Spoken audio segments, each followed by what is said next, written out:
Welcome back, Troglodytes, to another episode of the Trogly's Guitar Show. Another one of the Showcase Edition series from the late 80s. This is the 3-pickup Ferrari Red SG Custom. I did a video of the Ruby Red Les Paul Custom that was part of the Showcase Edition series. And when this one came up, it's like, I've got to try this, because I've had the 2-pickup SG version in that sapphire blue, so I really want to try one of each of this Showcase Edition series. Say what you want about EMG pickups, I think this is one of the first guitars I've had with them that I've really enjoyed. These are the original EMGs that came with this guitar, you know, the original 80s ones. These are EMG 60s, and every slot, so you have 3 of those here. The thing with EMGs is they have a battery. Now the battery on these guys is located right under the pickguard. It's very ingenious how they did that. That way you don't have any like extra cavities back here for the battery. But EMGs just kind of give you that extra punch. I mean, when you're playing them clean, you kind of got to tame them a little bit with your tone knobs, but dirty, I mean, they do their job. There's a reason why Metallica uses EMGs. So once again, this is part of a 9 guitar series. There were 200 of them made of every series. So there's 200 of these ones out there. 50 of them were for the international market, and they were made in 1988. So again, this one is basically your typical SG Custom. You have your ebony fretboard with your block inlays. But instead of, you know, your gold hardware and gold pickups, you have 3 EMGs with black hardware everywhere. And I think this guitar is really cool looking. If you ever look on a forum and somebody says, yeah, that Ferrari Red guitar I had was really red, this guitar is really, really red. There's really no easy way to put it. It is just a striking red color, and I think it goes great with the black hardware. You know, if you really despise EMGs, I don't suggest it, because then you're breaking the originality, but I think this guitar would also look really cool with either gold hardware or nickel. I think nickel would even look cooler on this one. But I definitely suggest keeping this one stock. Alright, the face of the headstock here, you can see it's aged quite beautifully. You have the characteristic of the late 80s, early 90s Gibson logo there, and the large custom emblem there. Nothing fancy on the truss rod cover here. Truss rod works the way it should. But you just got, you know, some very light wear and tear on the headstock as you shine it in the lights. But nothing too bad. You kind of got a small little bubble spot right there. But it is what it is. Original nut on this one yet, and you also have the original frets. Ebony fretboard's in good shape. The frets do show some considerable wear. However, while playing the guitar, I did not notice any abnormalities. There's the typical binding cracks also along the binding due to the shrinking and expanding of the wood over the ages. It just causes those small lines, but nothing to worry about. On to the body here. Again, you have all black hardware. It's not an ABR1 bridge. I think it's mainly because they didn't manufacture black ABR1s, but you got the Nashville styled here. And again, 3 EMG 60s in this guitar, but we're here for the condition. So you got some light nicks and dings on this guitar. There's also a lot of very fine finish checking that I'll try to demonstrate here. There you can see the checking. There's pretty much checking all over this guitar. There's a small ding right here. You can see, I mean, this was definitely a very well played guitar, but I wouldn't say it was abused by any means. Now I do want to make note that the 2 tops of these knobs actually fell off during shipping, and I super glued them back on, so they could fall off again, but they have been kind of restored to how they should look.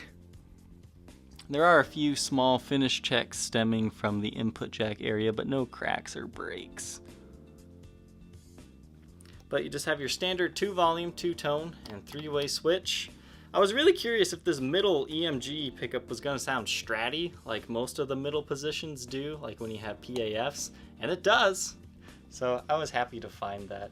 I really do enjoy the Fender-esque sound, and that's why I like the 3 pickup designs on Gibsons. However, the only downfall to them is you do lose a little bit of picking room. Some people really hate this design when all pickups are all together like this because you have not a lot of room to pick. So some people will make the pickup sink all the way down to give them extra room. Now I do want to make note there is a replace screw right here. You can see it's kind of larger. I just Sharpied over it so it wouldn't stick out like a sore thumb as badly. I was going to replace that screw with like one of the back screws because then it wouldn't even be noticeable since it's on the back. But since that screw is larger than the other ones, it kind of made the hole a little bit too large for a comfortable grip on an original screw. Another thing I want to make mention of is underneath these pickup rings here, there is a very small crack in the wood between the neck pickup and the middle pickup.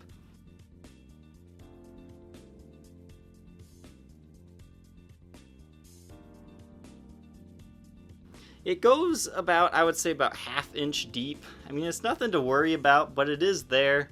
I mean, you'll probably never see it unless you take the pickups out, but I definitely want you to be aware that it is there. So overall, just some light wear and tear, some finish checking on the front. It's in pretty good shape. Back of the headstock here, serial number 8236 8578. You can see you have a small little paint chip up here. They do make Ferrari red touch-up pens that are pretty readily available. I did a video review on the touch-up pens. I almost think the Ferrari red ones might be a little better than the black because there's so many different kinds of black out there. I think the Ferrari red would actually touch up a lot better. But I say just live with it. This is definitely one for a player, not necessarily a collection piece. Now you do have some finish checking in this area. It's kind of hard to see, but it's not the kind that really scares me. It scares me when there's straight lines just right in that area. Now you do have some straight lines kind of right here, but it's the very light weather checking, like not a doubt that it's anything bad. But right here there's just kind of a zigzagged one, but I'm not quite sure if that's showing up or not. But no breaks, cracks, or repairs on this example. You've got some dings on the neck and quite a few light impressions. I mean, playing this guitar, I didn't really feel any of those, but they are present. And you also have some stand rash here, where it kind of discolored the finish from using a non-nitro safe stand. There's also a ding in the finish on the treble side that you don't see. The neck pocket's good on this one. Sometimes you'll get cracking in the finish on these older SGs. Usually it's just in the finish like that other white one I have, but it's always a big gray area because it's hard to tell if it's been repaired or not. But this one, perfectly solid. The back of the guitar does have some buckle wear, but nothing that just destroys it. I mean, it's fairly clean, but not, you know, a collector grade example. Here you can start seeing what I'm talking about.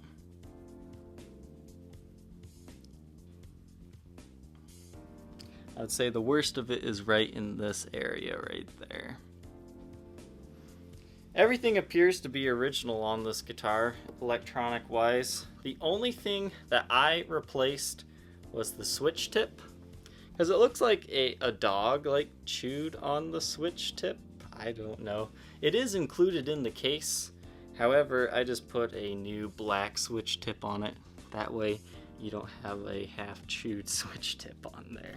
We'll go around the sides of the guitar here. You can see you've got some light wear and tear as well. Looks like there's a little bit more of that stand rash on the bottom here. But you even have your original strap pins, which is kind of rare. There's some more of that stand rash. You do have a small ding right here that breaks the finish. So this one's got some wear, but it's all original. So an all-original version of a limited edition guitar from 1988. That's fairly coveted. I would say this is a really cool one. I really like the 2 pickup SGs. I think the 2 Les Paul Customs are also cool. I'm pretty much a huge fan of the entire Showcase Edition series because they have really cool finishes. They had stock black hardware. Not all the EMGs in these sound good. I really like this pair though. So overall, yeah, I would suggest checking out one of these if you ever see one in a store or anything.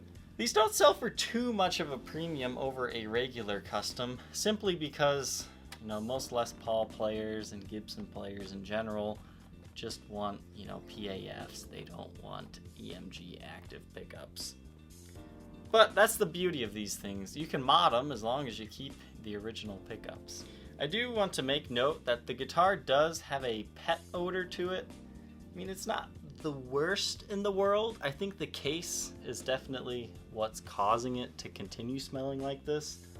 So don't buy it if you have pet allergies or smoke allergies, because there's a little bit of smoke mixed in there too. But it's not the worst example I've ever had. The question that always gets asked when I'm selling an SG is how good is the neck and neck dive? I will tell you the neck does feel that it's heavier than the body. However, I'm just going to go ahead and include this red strap because it was given to me. It's actually a pretty nice Levy strap. It's kind of a seatbelt material. It kind of grips your shirt really well. So we'll do the neck dive test. Hands off. It does kind of go down a little if I, nudge it. So it's definitely a little neck heavy, but depending on your strap, it'll be okay. I can tell you now that I have it on a strap, it's a lot more comfortable to play this guitar standing up than it is sitting down. We'll do a quick Blacklight test here. You can see everything's looking good on the face of the headstock. The binding's glowing nice on this one as well. This guitar is really cool under Blacklight. It kind of turns a burnt orange color instead of the normal green. It's just the way green looks over very red. But there you can see that little ding there that I was talking about earlier that breaks the finish. And I think you can kind of see the finish checking a little better right now too. The finish checking is pretty much all over this guitar, but it's the good kind of finish checking. Now, those knobs might be replaced. They're not really glowing the way I think they should, but they're glowing a little bit. You can see you have some clear coat wear there on the horn as well, probably from picking. Alright, the back of the guitar, you can see you've got a ding there, kind of that chipped the finish off, but other than that, you're okay. Now, there is kind of a surprise on this guitar, which I'm a little sad about, but it's not a headstock repair, so we're okay. But you can definitely see this was someone's player. That's actually a really good touch-up. I don't know if that was one of those touch-up pens or not, but that finish was completely worn through. And now that I have the Blacklight on it and I run my finger along it, you can feel a slight difference between the finishes, but playing it, I would have never even guessed, even looking at it here. I'll show it in normal lighting. That's a really good touch-up job. You really can't detect that under normal lighting. I mean, if you get it in the light just right, you can kind of see it. But that's a really good touch-up. But it is there. And again, you have the stand rash there that kind of made the finish a different color. So yes, it's a little sad that now I have to say there's been a touch-up, but it was a really good touch-up. That I would not have caught that one had it not been for the Blacklight. And it looks like maybe somebody had a t-shirt or something in the guitar case that kind of caused a little bit of strange finish wear under Blacklight here that you can see. But again, normal lighting situation, you don't see that. So this is kind of you're only going to see it in this video type of deal. The sides of the guitar and neck pocket are good.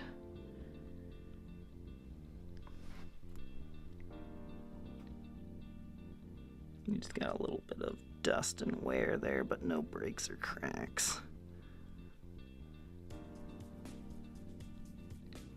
I want to highlight this neck touch-up area again. It starts from right here and kind of goes to right there. So when I shine it in the light, basically if you know about it, it kind of just looks like that area is a little bit glossier.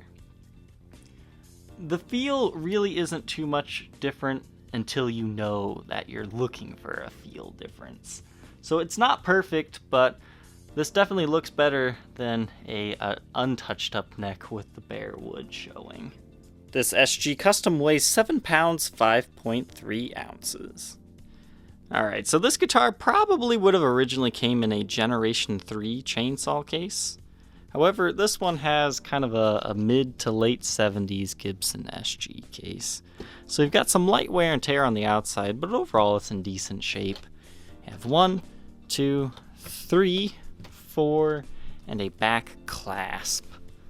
And the handle's still in good shape. It's a perfectly serviceable case. It's kind of a purple/magenta interior. This case does once again have a smoke and pet odor to it, so that's something you should definitely know. And the other big boo-boo on this one is this case lid is not attached, so that's kind of an owie, but at least it's still here so you can still use it. It's just, it'll come off if you try to take it off. This was a little part off of the knobs that I had glued back on, and here's the original switch tip. You can see what I mean. It looks like a dog or something chewed it, or it just got slammed into something, I don't know. It's in here if you want to use it, but I have a newer black switch tip on it now. The cleans will be running through a Gibson Super Gold Tone GA30RV. The dirty tones come from a Marshall JMP 1C.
Think you might be interested in this Gibson SG3 pickup custom that was part of the Showcase Edition series, feel free to contact me on my Facebook page, facebook.com/Troglys, Trogoys, or you can check out the Reverb ad on reverb.com. Thank you for watching Troglodytes. Don't forget to like, comment, and subscribe, and I will see you tomorrow on the next episode. Take care.